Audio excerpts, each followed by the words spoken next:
Hello everybody, welcome to Triggered Care. I'm Alex. Today is sort of like a story time, but also kind of talking about the psychology of things. It's going to be a video of me analyzing my own behavior. This is a topic that's been brought up in the support group a few times that I think it's important to address it. So, let's get into it. The experiences I'm talking about today are my experiences with grooming. What grooming is, if you don't know, is when predators, sexual predators, groom children in order to get sexual acts out of them. And what does that look like? What does that mean? I'm sure you've heard this term, especially since we come from the generation who watched To Catch a Predator. My experience with this actually happened right before that show came out and became really big, because back then it was a lot less safe online, especially for minors, although I can't speak from experience with that, but I sort of can. I knew a pedophile who was caught based on his web search history, and I don't think that was an option back then. This is from when I was 12 to 14 years old, and I was homeschooled during these 2 years. And so I had a lot of time on the internet. My parents worked during the day, my sisters went to public school, and so naturally I went to the chat rooms because I was lonely and I wanted to talk to people. And there were the creepers who straight off the bat would send you a private message with video webcam of a penis, and I never stayed on those ones because weird, why would you just send me a video of your penis when I'm saying hi in chat? But then there were others that weren't that vulgar right away, and those are the ones who made a relationship with me. They fostered a relationship with me that I was really hungry for. And the really confusing thing about grooming is, first of all, there's going to be certain children predisposed to that abuse, and those children are the abused children. Those children are the children that are taught that they are worth nothing and that they aren't good kids. Whether they're being told that from their mother or their father or whoever it is in their life who have destroyed their self-esteem and made it nearly impossible to have a normal life. The CPTSD kids are the ones most at risk for being groomed by older predators. And I'm saying predators instead of men on purpose because I have talked to male rape victims as well from when they were children. And I feel like I've kind of focused on the woman perspective the last few days. And that's my own personal experience. I am a woman, but this does happen to boys as well. And that needs to just be said and known. And so, yeah. So, when I was talking to these men, during my homeschool days, it didn't start out like, hey, I love you, you're beautiful, send me pictures. These men spent some time with me before even getting to the sexual stuff, and that's the grooming stage, where they would compliment my intelligence and be very empathetic to my experiences. I mean, this is around the time that I'm still getting hit, I'm still getting berated, and so If I was having a bad day with my mother, I could go to my messenger or my chat rooms and get some understanding. And that is where all the confusion lies, is because these men in my life at that time were emotionally more supportive than my family. And what I think happened is I had a parental love void, which a lot of us do. When you're neglected and not loved, you are thirsty for a parental type of love. And these predators, they know how to talk like that. They know how to offer unconditional love like you've been craving for. And once they establish that connection with you, which honestly doesn't take that long when you are starved of it, is when they will manipulate you into sending them pictures and making videos for them and giving you instruction of how to make videos.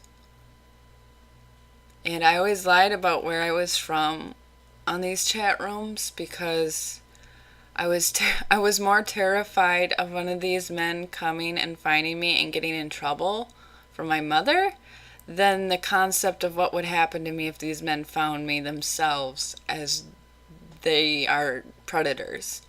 But I saw my mother as a bigger risk for that, which kind of protected me in a way by lying about where I was in the United States, or sometimes I'd lie and say that I was from Canada. But these men, I mean, they knew how to talk to me, and they knew how to get me to do things for them.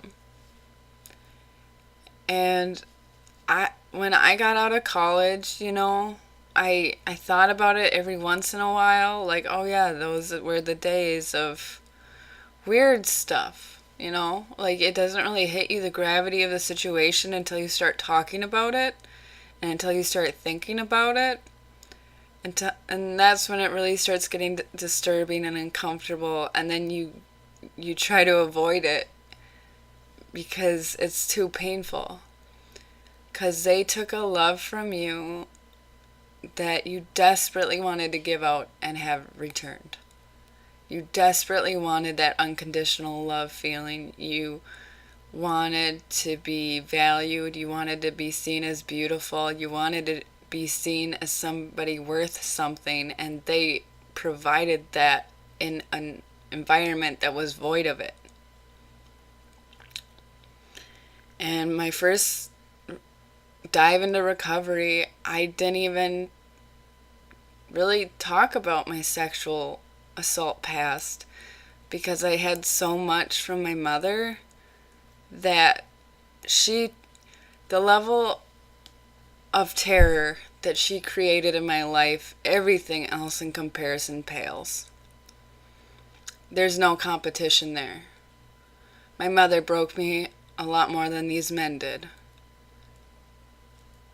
She traumatized me a lot worse than what the men did. Because she was supposed to be family. She was supposed to love me, and she didn't. And so I always had more of an animosity towards her than any of the men in my past. If anything, I was neutral towards them. Well, that's the way life is. And that's part of that old dysfunctional logic that was still in my head, that was excusing this behavior and excusing these terrible things that had happened to me because my mother did worse, so how could I complain? And as you can tell with my channel content lately, a lot of this sexual stuff is coming up, and I've been working on it for the last year because I made huge improvements with my ma trauma last year. And after that happened was when the repressed memories started coming back, and even memories that weren't repressed, I just hadn't thought about them in a long time, started coming back. I was almost raped in a closet at school. And that doesn't even make it onto my trauma meter because I have been raped well before that time. I had been molested. I had been exploited. I had been used and groomed.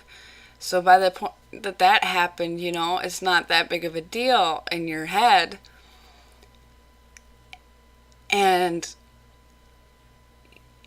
how do you go about being a normal person? How do you go about talking to people, especially with all the conversations that I feel like we should be a part of? If you survive sexual assault, we need to start speaking up, and we need to start talking about our experiences so people know. But how do you do that when it hurts so bad? And how do you do that when it creates these flashbacks that are like a living hellscape?